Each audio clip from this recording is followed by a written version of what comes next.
శంకర అనే సినిమాలో మీరు నటించారు కదా, అది ఈ నెలలోనే రిలీజ్ అవుతుంది. దీనిపై మీ స్పందనేంటి అని హీరో నారా రోహిత్ను అడగ్గా, అవునా నాకు తెలీదే అన్నాడు. అవును, ఈ సినిమా ప్రొడ్యూసర్ ఈ విషయాన్ని ఫిలిం హీరోకే చెప్పలేదు. అంతేకాదు సినిమా ప్రమోషన్స్ కూడా పిలవలేదు. దీంతో నారా కూడా చాలా లైట్ తీసుకున్నాడు. మరి ఎన్ని రోజులు నాంచిన ఈ సినిమాని ఇప్పుడెందుకు రిలీజ్ చేస్తున్నారంటే అది కేవలం జియో అచ్యుతానంద సినిమా సక్సెస్ కారణమే అన్నది ఓపెన్ సీక్రెట్. సరే, ఇలా హీరో ప్రమేయం లేకుండా సినిమాలు రిలీజ్ చేయడం అన్నది కొత్త విషయం కాదు. ఇలాంటి సీన్ ఓసారి శర్వానంద్ కూడా ఎదురైంది. శర్వానంద్ హీరోగా వచ్చిన రాజాదిరాజా సినిమాను అతడికి చెప్పకుండానే రిలీజ్ చేశారు.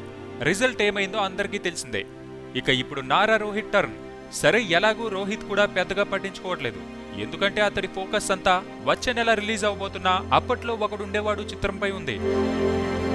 సబ్స్క్రైబ్ చేయడం మర్చిపోకండి. వీలైతే లైక్, కుదిరితే కామెంట్ పెట్టండి. ఇలాంటి ఇంట్రెస్టింగ్ బ్రేకింగ్ బిగ్ న్యూస్ మాకు తెలిసిన వెంటనే మీకు తెలియజేస్తాం. మాతో టచ్ లో ఉండండి.